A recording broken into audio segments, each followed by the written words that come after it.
Hey guys, and welcome back to my channel. So the TBR Takedown Readathon has ended, and I did a vlog video which I will link right here if you want to go check that out. If you haven't already, I just sort of did a little updating throughout the week and a few other random things thrown in, so it was fun. I enjoyed it. And yeah, check it out if you want to.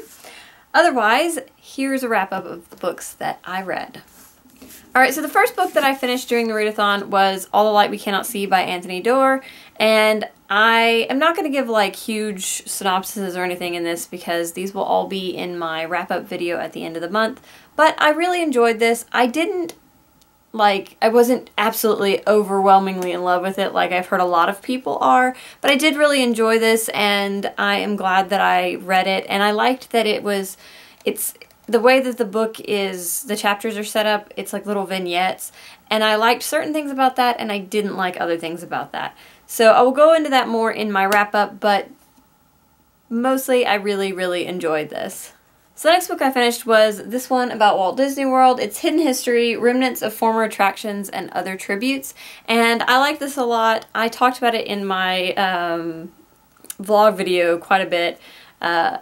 It really made me want to go back to Walt Disney World because it talks about a lot of things that you sort of like Easter eggs to look for when you visit Walt Disney World, and a lot of them I did know. There were definitely things that I did not know, and that's always fun to find out.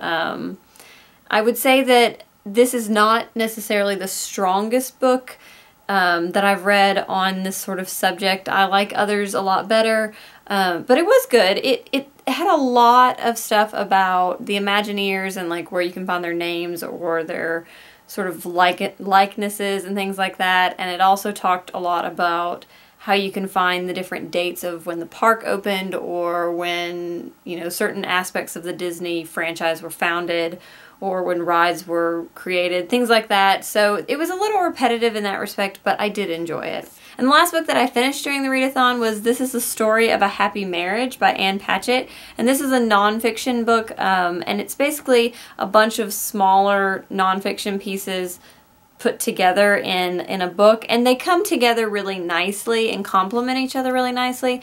I liked this a lot. It was not exactly what I was expecting.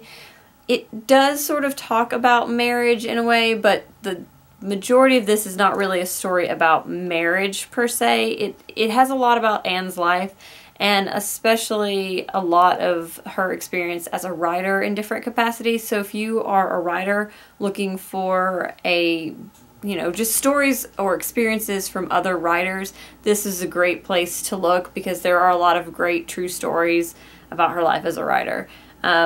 I did really enjoy this, and I would recommend it. Alright, so now that we have gotten out of the way the books that I finished, I will talk about a couple of books that I got started in. So the first one I just really had no business picking up because it was one of those I'm just avoiding another book, and so I'm going to pick up something else, but that was Fair and Tender Ladies. I started it, I'm about 20 pages in, and I think this is going to be a little challenging for me.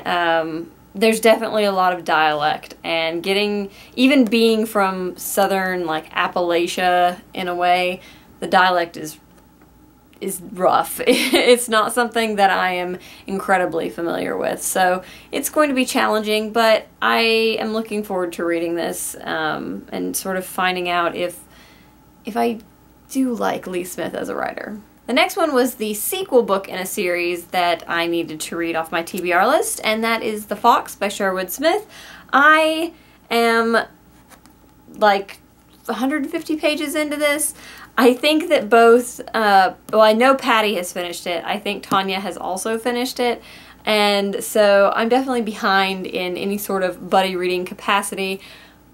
But that's okay. I mean, I knew that this was not going to be a fast read for me because Enda was not a fast read for me. I will say that I am greatly enjoying this more than Enda. I didn't not enjoy Enda, but I really like this one. And I like the pirates, and I am more interested in what's happening next. And I just think it's more dynamic and there's more happening. There's less telling and more action. So that I'm enjoying for sure. So this one I have quite a ways to go, but I am hoping to finish it before the end of June. And the last book that I did some reading on is Better Than Before by Gretchen Rubin. And this is a nonfiction book. It is sort of like her follow-up to The Happiness Project. And I've sort of been slowly reading on this. I read on it a lot at bedtime just because it's small little blurbs and it's not like a story that I feel like I have to get into. And so it's something that's good to read at night. I will say that it is a lot more clinical and dry than The Happiness Project. I'm still not sure what to think of this. I'm only about halfway through it. I have enjoyed some aspects of this book, but for the most part, it's just not something that is just drawing me to it and making me want to finish it. And I think that it's supposed to be something that makes you want to affect your habits. There are certain things in there that I'm like, yeah, I can see how that has effects on habits, but at the same time, it doesn't make me want to change anything that I do. It really just feels like it's telling me why people do stuff like they do, and I don't know. This is not what I was expecting it to be at all, especially given how much I enjoyed The Happiness Project. So I'm glad in the end that well, not the end. I'm glad halfway through that I didn't actually pay for this book, that it was sent to me, because yeah, I just am not a huge fan of it so far. Alright, so let's talk stats. The first thing I will say is I did not keep track of hours, so I have no idea how much actual time I spent reading, but if I had to guess, I would say that it was definitely proportionally more than I would usually spend reading in a week. That might not be true. I don't know. Like I said, don't keep track of my time reading most of the time, so I guess it wouldn't be a helpful stat either way. But I finished 3 books, which is a lot for me to finish in a week, so that was really exciting, and it's only the first week of June and I've already finished 3 books. I foresee that my wrap-up video will probably be ridiculous.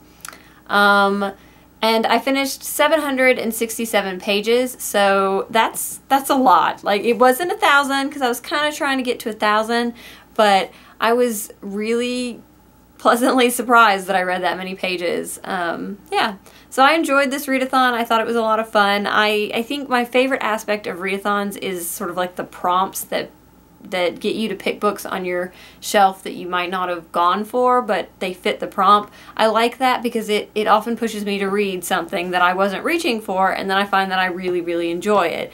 So there's that. 2 of the books were part of my readathon TBR. The other one, which is This Is a Story of a Happy Marriage, was not, but it was the audiobook that I was listening to, so what are you gonna do?